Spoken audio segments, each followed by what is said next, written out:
Layman's evangelical fellowship విశ్వాసమే విజయము అనుదిన ధ్యానములు జనవరి 15వ తారీఖు.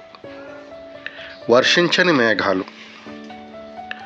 ఆ నీతిమంతుడు వారి మధ్యను కాపురముండి తాను చూచిన వాటిని బట్టి వినిన వాటిని బట్టి వారి అక్రమమైన క్రియల విషయములో దినదినము నీతిగల తన మనసును నొప్పించుకొనుచూ వచ్చెను. 2 పేతురు 2వ అధ్యాయము 8వ వచనము.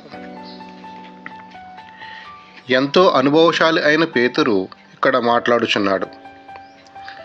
దుష్టుల యొక్క సంభాషణతో విసిగిపోయిన లోతును గూర్చి అతడు మాట్లాడుచున్నాడు. లోతు నీతిమంతుడే, కానీ దేవుడి కోరిన విధములో లేడు. అతనికి విశ్వాసము లేదు. అబ్రహాము దగ్గర తర్ఫీదు పొందినను అతడు విశ్వాసములో ఎదగలేదు. తన పనులు చాలా చక్కగా నిర్వర్తించు ఒక పాదిరి గారిని నేను ఎరుగుదును. నేను ఎంతో ప్రభావింపబడి ఆయన ఎక్కడ నేర్చుకున్నాడో అని ఆశ్చర్యపోయాను. ఆయన ఒక పెద్ద బిషప్ గారి ద్వారా తర్ఫీదు పొందాడు. అయ్యో, చాలా ఓటమి పాలగుట నేను చూచితిని.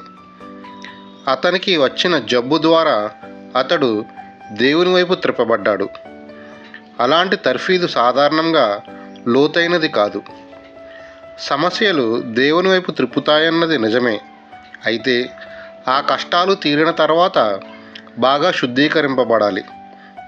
పరిశుద్ధాత్ముడు మాత్రమే అలాంటి నిజమైన సంపూర్ణ తర్ఫీదును ఇవ్వగలడు. లోతు నీతిమంతుడే, కానీ అతని నీతి అతని భార్యకు కానీ పిల్లలకు కానీ సంక్రమించలేదు. వర్షింపని మేఘాలను గూర్చి బైబిల్ చెప్పుచున్నది.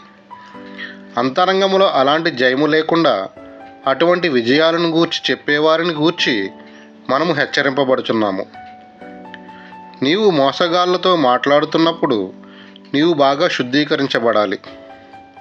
ఎందుకంటే ఆ ఆత్మ అంటువ్యాధి వంటిది. ఇతరులతో నీవు మాట్లాడుతున్నప్పుడు నీవు జాగ్రత్తగా ఉండాలి.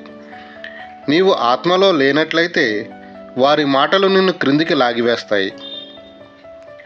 వారు చాలా పెద్ద పెద్ద మాటలు పలుకుతారు. ఎవరైతే వారి ప్రతి తలంపును క్రీస్తునొద్ద పరీక్షించబడినట్లుగా తీసుకొని వస్తారో వారు మాత్రమే దేవుని సేవలో ఉపయోగింపబడతారు. భక్తివేషం వేసే బంధువులు చాలా అపాయకరంగా ఉంటారు. వారి ఆలోచనల విషయం జాగ్రత్త. దేవత్వం యొక్క గూఢమైన రహస్యము గొప్పది. చాలా జాగ్రత్తగా మసులుకో. సంఘంలో బోధించాలని చాలా ఉత్సుకత కలిగిన ఒక యవ్వనస్తుని నేను ఎరుగుదును. అదే అతని నాశనమునకు దారితీసినది. ఇతరులకు కనబడాలనుకోవద్దు. లోతైన క్రైస్తవ జీవితమును సంపాదించుకొనుట చాలా కష్టము. మన స్నేహితులు దేవుని చేత నిర్ణయింపబడాలి. చెడు మాటలు వినుట వలన చెడు మనలోనికి ప్రవేశిస్తుంది. కనుక దాని నుండి శుద్ధీకరించబడాలి. నీ పట్ల దేవుని ఉద్దేశము గొప్పది, కానీ సరైన దారి నుండి ప్రక్కకు నిన్ను లాగడానికి సాతాను ప్రయత్నిస్తాడు. దేవుని మార్గము నుండి దైవజనులు ఎన్నడూ ప్రక్కకు తొలగలేదు. ప్రక్కకు తొలగిపోవడం కంటే వారి జీవితాలనే పోగొట్టుకోవడానికే వారు సిద్ధపడ్డారు.